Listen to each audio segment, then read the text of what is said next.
Holly, mistletoe, red berries, ivy, turkeys, geese, game, poultry, brawn, meat, pigs, sausages, oysters, pies, puddings, fruit, and punch all vanished instantly. So did the room, the fire, the ruddy glow, the hour of night, and they stood in the city streets on Christmas morning, where, for the weather was severe, the people made a rough but brisk and not unpleasant kind of music, in scraping the snow from the pavement in front of their dwellings, and from the tops of their houses, whence it was a mad delight to the boys to see it come plumping down into the road below, and splitting into artificial little snowstorms. The house fronts looked black enough, and the windows blacker, contrasting with the smooth white sheet of snow upon the roofs, and with the dirtier snow upon the ground, which last deposit had been ploughed up in deep furrows by the heavy wheels of carts and wagons, furrows that crossed and recrossed each other hundreds of times where the great streets branched off, and made intricate channels, hard to trace in the thick yellow mud and icy water. The sky was gloomy, and the shortest streets were choked up with a dingy mist, half thawed, half frozen, whose heavier particles descended in a shower of sooty atoms, as if all the chimneys in Great Britain had, by one consent, caught fire, and were blazing away to their dear heart's content. There was nothing very cheerful in the climate of the town, and yet was there an air of cheerfulness abroad that the clearest summer air and brightest summer sun might have endeavored to diffuse in vain. For the people who were shoveling away on the housetops were jovial and full of glee, calling out to one another from the parapets, and now and then exchanging a facetious snowball, a better-natured missile far than many a wordy jest, laughing heartily if it went right, and not less heartily if it went wrong. The poulterers' shops were still half open, and the fruiterers were radiant in their glory. There were great, round, pot-bellied baskets of chestnuts, shaped like the waistcoats of jolly old gentlemen, lolling at the doors and tumbling out into the streets in their apoplectic opulence. There were ruddy, brown-faced, broad-girthed Spanish onions, shining in the fatness of their growth like Spanish friars, and winking from their shelves in wanton slyness at the girls as they went by, and glanced demurely at the hung-up mistletoe. There were pears and apples, clustered high in blooming pyramids. There were bunches of grapes, made, in the shopkeeper's benevolence, to dangle from conspicuous hooks, that people's mouths might water gratis as they passed. There were piles of filberts, mossy and brown, recalling in their fragrance ancient walks among the woods, and pleasant shufflings ankle-deep through withered leaves.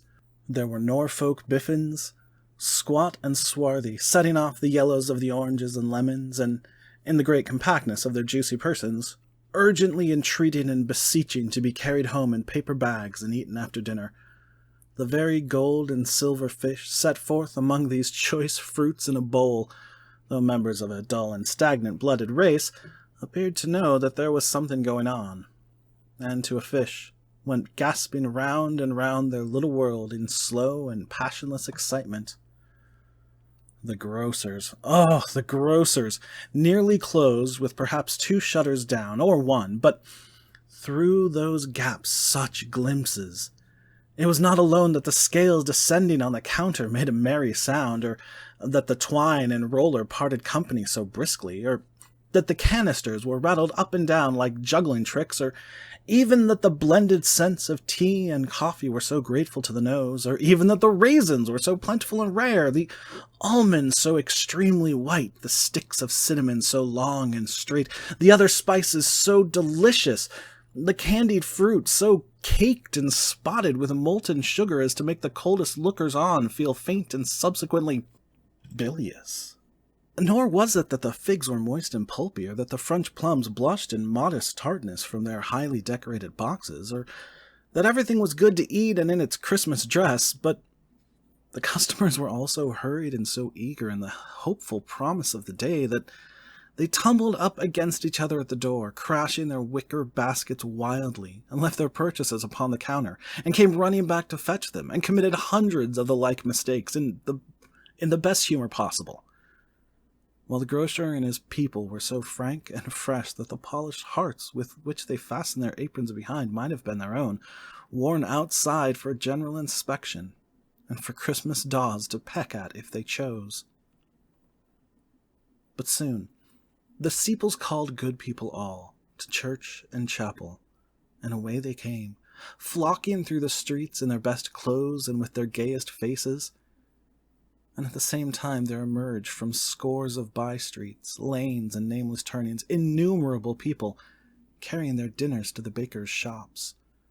The sight of these poor revellers appeared to interest the spirit very much, for he stood with Scrooge beside him in a baker's doorway, and taking off the covers as their bearers passed, sprinkled incense on their dinners from his torch.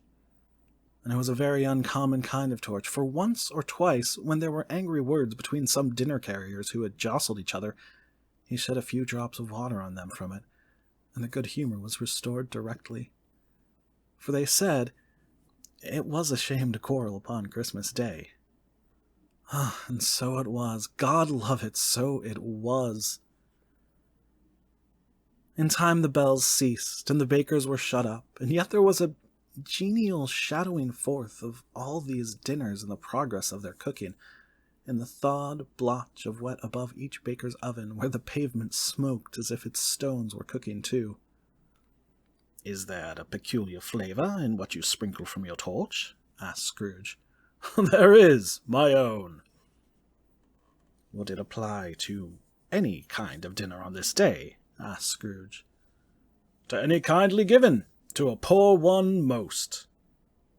"Why to a poor one most?" asked Scrooge. "Because it needs it most." "Spirit," said Scrooge after a moment's thought, "I wonder you, of all the beings in the many worlds about us, should desire to cramp these people's opportunities of innocent enjoyment." "I?" cried the spirit. "You would deprive them of their means of dining every 7th day, often the only day on which they can be said to dine at all," said Scrooge. "Wouldn't you?" "I?" cried the spirit. "You seek to close these places on the 7th day," said Scrooge, "and it comes to the same thing." "I seek!" exclaimed the spirit. "Forgive me if I am wrong. It has been done in your name, or at least in that of your family," said Scrooge. "There are some upon this earth of yours," returned the spirit, "who lay claim to know us, and who do their deeds of passion, pride, ill will, hatred, envy, bigotry, and selfishness in our name, who are as strange to us and all our kith and kin as if they had never lived. Remember that, and charge their doings on themselves, not us." Scrooge promised that he would, and they went on, invisible as they had been before, into the suburbs of the town.